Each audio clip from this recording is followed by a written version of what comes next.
It's April 2019, and Apple's resurrected the iPad mini back to life by giving the 7.9-inch tablet some much-needed love and attention in the form of modern component updates. But other than that, the iPad mini looks almost identical to the previous generation, leaving most consumers, possibly even yourselves, unsure if this is the right device for you and your use cases. Well, you've landed in the right place because in today's video, I'm going to go ahead and review the latest in miniature tablet computing from Cupertino, in addition to outlining its strengths and weaknesses, and wrap up by telling you who should purchase it. Now, for those of you who do not know me, I am Mike, and this is Tech 24/7 TV, where we analyze the various bits and bytes that transcend technology, only to find their way into your pocket. So if you like product review and analysis videos just like this one, you really just need to subscribe already because you're missing out on some kick-ass content. Now, let's get started. The 2019 iPad mini is Apple's 5th generation 7.9-inch tablet, which is very popular amongst the tablet users, to say the very least. This is largely due to the number of tablet-optimized available apps in the iPad ecosystem, in addition to the iPad mini really just being highly conformable to many different contexts and even excelling at some use cases where larger tablets tend to fail. Last updated in 2015, the 4th generation iPad mini launched at a $399 price point. It was available in 16, 64, or 128 gigs of internal storage, and was available in a trio of colors, including gold, silver, and space gray. But this is not the gold that we know today, right? This is like the old kind of yellow gold that was really ugly. In March 2018, Apple streamlined the storage configurations into a singular 128 gig internal storage configuration for $399. Now, if we fast forward to 2019, the iPad mini retains most similarities when comparing against the previous generation, including the $399 price point. It's available in the same trio of colors, except for now gold is the gold that we all know and love. It has the same Wi-Fi only or cellular configuration. Really, the only difference is going to be that internal storage is available only in 64 or 256 gigs of internal storage. Now more than ever, Apple's leveling the playing field by bringing features that were historically reserved for the more expensive iPads, including the iPad Pro, and creating feature parity on the low end. This means that you will find new features on the 5th generation iPad mini, including Apple's A12 system-on-a-chip processor and the Neural Engine, a fully laminated display that supports the wide color gamut in addition to True Tone. The cellular model will support faster gigabit LTE and dual SIM support, in addition to having an upgraded 7-megapixel front-facing camera. And finally, it's going to support Apple Pencil. And the end result is that this is the most complete and robust lineup of iPads that we've seen to date. Before the iPad mini came out, I was using the 2018 12.9-inch iPad Pro as my primary tablet, and kind of even my primary computing device.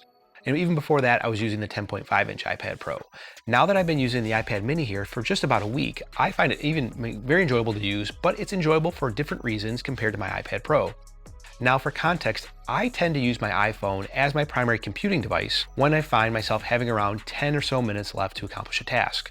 Now, a task really could be anything. It could be surfing Facebook, answering emails, browsing the web. It doesn't really matter. If I have somewhere between 10 and 60 minutes available, I'm going to go ahead and fall back to my iPad Pro because it's really just a better experience. Anything longer than 60 minutes available, I'm going to be using my MacBook Pro. Now, all these are fine and dandy until I think about further parsing those contexts and break out what I need to accomplish. For example, I take public transportation every day to work. Now, depending on a number of different factors, kind of what time I leave, if it's raining out, what position is the sun, it's really a crapshoot whether or not I'm going to get a seat. And this ends up being I could be standing for somewhere between 25 and 30 minutes. Now, if I'm going to use my own logic, which could be flawed, right? I should pull out the iPad Pro, but I don't want to be that guy holding a 13-inch slab of glass on the train when it's crowded, nor do I want to be standing up with it if the train has to stop suddenly, because it's not going to be good. In these scenarios, the iPad mini fits perfectly in my workflow because, the display is going to be larger than the iPhone. It's going to be light enough to hold with just one hand.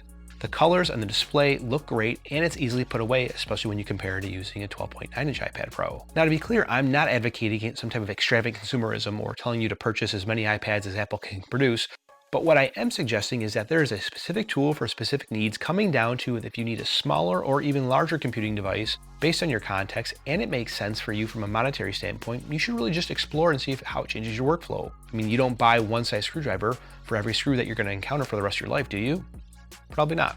Now, it's not all sunshine and rainbows here, and there are some considerations that you need to keep in mind. First, there's the typical, I can't believe Apple is still using the 1st generation Apple Pencil, which is completely logical when you approach the problem from a tech reviewer standpoint. I'm going to tell you, if you're someone who's been holding out to upgrade your iPad and you haven't got a pencil at this point, the pencil is probably going to be a nice to have and not a must.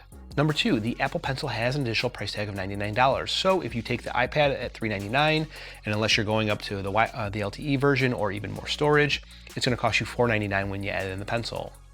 Number 3, the rear-facing camera is mediocre at best, and you should not be using the iPad to take pictures because it's just that bad. Use your phone. Number 4, ProMotion is missing. Okay, you got me. Number 5, multitasking on this small screen is laughable at best, but again, this is coming from someone who's using a 12.9-inch iPad Pro. As a side note, we are finishing up our iPad Air review in addition to the best accessories for the iPad Air and iPad mini, so make sure you are subscribed to the channel to get notified when it gets published.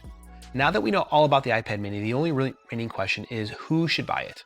Well, some say that this makes the decision process for consumers like you and me much more money when you look at it, but in my mind, the iPad mini is the best iPad for most people, whether you're coming from an upgrade or whether you're brand new into the iPad ecosystem. If you want the most powerful tablet in the most compact form and you aren't willing to trade off the ability to have a dedicated hardware keyboard, the iPad mini is going to be for you. Now you might be scratching your head here thinking to yourself, Mike, what are you doing? The 9.7-inch iPad is $71 cheaper and it has a larger screen when you compare it to the iPad mini, which is a rational conclusion to come to. So let me explain. In my case, I'm trying to solve for 1, a high degree of adaptability, meaning that the iPad can be effectively adapted to fast-changing conditions. Number 2, it's conformable to many different contexts, meaning that it has broad application. Number 3, it's portable. And number 4, that is I'm getting long-term value from it. Now we should pass the question of who should buy the iPad mini through my filter. Now in my mind, the iPad mini nails all of these requirements from my perspective. From adaptability, it's because the iPad mini is going to be using the same A12 processor as the iPhone XS, XS Max, and the XR. There should be plenty of headroom and longevity for the next 3 to 5 years.